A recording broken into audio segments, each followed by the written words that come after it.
అయితే కాంగ్రెస్ పార్టీ అధ్యక్ష నా సస్పెన్షన్ని పొలిటికల్గా వాడుకోవాలని ఈ బీఆర్ఎస్ పార్టీలో వచ్చినటువంటి చీలికలను చాలా పెద్ద ఎత్తున వాళ్ళు ప్రమోట్ చేస్తూ ఉన్నారు అధ్యక్ష. ప్రత్యేకించి వారు నాపై చేస్తున్న ఆరోపణ అధ్యక్ష, ఇది ఆస్తుల పంచాయతీ, ఆత్మగౌరవం పంచాయతీ కాదని చెప్తా ఉన్నారు అధ్యక్ష. నేను ఇవాళ మీ ద్వారా తెలంగాణ ప్రజలకు చెప్పదలుచుకున్న అధ్యక్ష నాకు దైవభీతి ఎక్కువ అధ్యక్ష, దైవ భక్తురాలు నేను. లక్ష్మీ నరసింహస్వామి మా ఇంటి దేవుడు అధ్యక్ష. ఆ లక్ష్మీ నరసింహస్వామి మీద ప్రమాణం చేసి చెప్తా ఉన్నా అధ్యక్ష.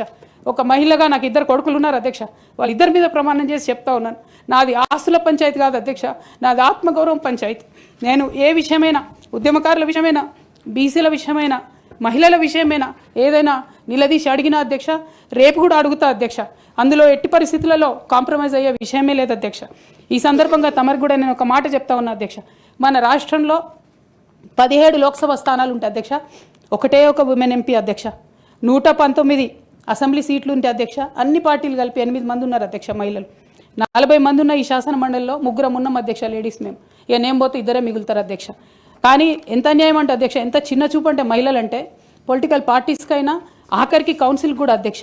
నేను నిన్న మొన్న ఫామ్స్ సైన్ చేస్తున్నా అధ్యక్ష, ఎక్కడా కూడా సభ్యురాలని లేదు అధ్యక్ష, ప్రతి చోట కూడా సభ్యుడనే ఉన్నది. తమరన్న దయచేసి మార్చాలి అధ్యక్ష. ఈ మొత్తం 4 కోట్ల మంది ప్రజల్లో అధ్యక్ష మహిళల యొక్క పర్సెంటేజ్ అధ్యక్ష మన రాష్ట్రంలో ఇంత అధ్యక్ష, 0.00003% అధ్యక్ష. ఇది మాకుండే రాజకీయమైనటువంటి రిప్రజెంటేషన్ అధ్యక్ష.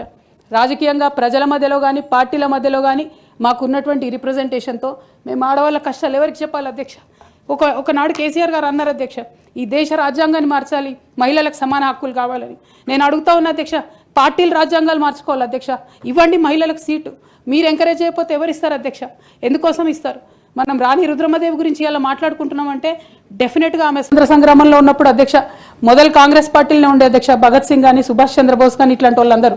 కానీ తర్వాత వాళ్ళ ఫిలాసఫీ వెతుక్కొని వాళ్ళ దారి వాళ్ళు వెతుక్కొని పోయినారు అధ్యక్ష. పార్టీలు వేరైనంత మాత్రాన, దారులు వేరైనంత మాత్రాన అధ్యక్ష లక్ష్యం ఒకటే కాదని కాదు అధ్యక్ష. నా లక్ష్యం ఎప్పటికైనా ఒకటే అధ్యక్ష, తెలంగాణ బాగుండాలి, తెలంగాణ ప్రజలు బాగుండాలి, వాళ్ళ కోసం పనిచేయాలి అధ్యక్ష. దానికోసం నేను ఖచ్చితంగా పనిచేస్తూనే ఉంటాను అధ్యక్ష. అదేవిధంగా అధ్యక్ష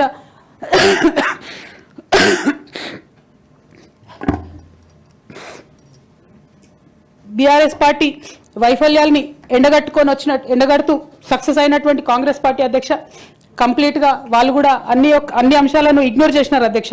నేను రిక్వెస్ట్ చేస్తున్నా అధ్యక్ష, ప్రధానంగా విద్య విషయంలో, నీళ్ల విషయంలో వాళ్ళు చేస్తున్నటువంటి తప్పిదాలను మీరు కొనసాగిస్తే డెఫినెట్గా ప్రజలు మీకు బుద్ధి చెప్తారు, అందులో ఎటువంటి అనుమానం లేదు. క్యూన్యూస్ పేరు చెప్పి ఎవరైనా వసూళ్లకు, అక్రమాలకు, బెదిరింపులకు గురి చేసినా క్యూన్యూస్కి సమాచారం ఇవ్వండి. క్యూన్యూస్ ఎప్పుడూ ఇలాంటి చర్యలకు పాల్పడదు, ప్రోత్సహించదు. క్యూన్యూస్ ఎల్లప్పుడూ ప్రజా గొంతుకగా ప్రజల సమస్యల కోసం నిరంతరం పోరాడుతుంది. మీకు ఎలాంటి సమస్య ఉన్నా క్యూన్యూస్ని కాంటాక్ట్ అవ్వండి. సంప్రదించవలసిన ఫోన్ నెంబర్ 7569534968 8688926084.